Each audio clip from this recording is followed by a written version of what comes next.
right, so story time of how I was raised in a cult.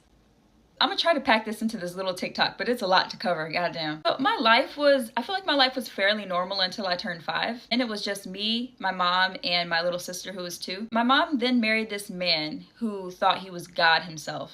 He was genuinely terrifying. Immediately after she married him, we moved in with him and his son. The bullshit immediately began. He immediately cut us off from our family.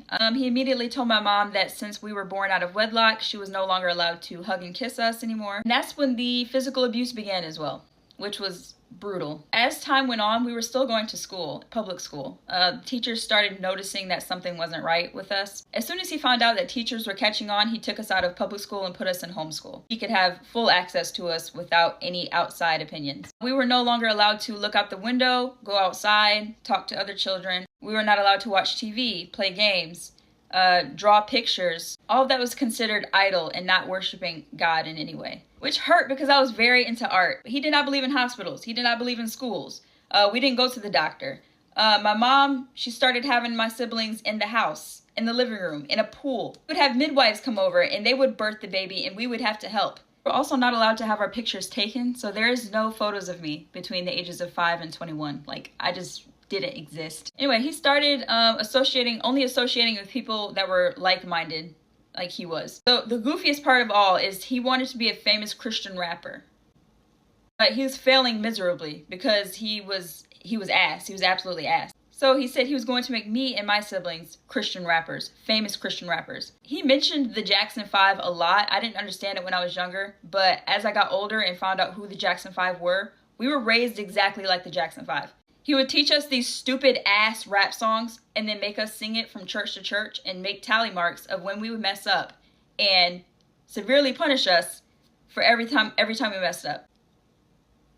Anyways, yeah, he started associating with like-minded people. They would come together. They would talk about all these Christian ideologies and weird shit. And they talked more about the devil than they talked about God. Like, it was more of like a fear-mongering echo chamber. But I remember looking at this as a child and being like, this is not normal. As soon as I get the chance, I'm getting away from y'all goofy asses for good. This all continued for a while until I turned around 21. That's when I got my first cell phone, by the way. He became a truck driver and was going out more and leaving the house for longer periods of time. And we took advantage of that and started venturing out into the world and like trying to discover the world for ourselves. And that's when I started actually like taking in the world. And it was very overwhelming because it was a lot of information to take in because I never been out into the world. It was crazy. Where he fucked up was he tried the same shit he tried with me and my sister on my brothers as they grew up. My brothers, when they grew up, they didn't take that anymore. So they handled him. I won't say how they handled him because that's probably their story to tell. But he's no longer messing with us anymore. He's got his own life somewhere else, living shitty, very shitty, I must say. It's very satisfying to see. Yeah, I haven't seen or talked to him in years. And our lives are pretty normal now. My siblings are healing from all of that in our own way, but we're all doing pretty well. But it was like, it was almost like a fever dream. Like, it just seems like, I'm like, did that really happen? Like, did we really have that type of childhood? Like, it was so fucked up. So yeah, raised in the goofiest cult of all. It was just so goofy. I've been trying to take my childhood seriously and like go to therapy and stuff, but it's just so fucking stupid. It's like, what the fuck was that? Yeah, that's the story. That's the lore drop.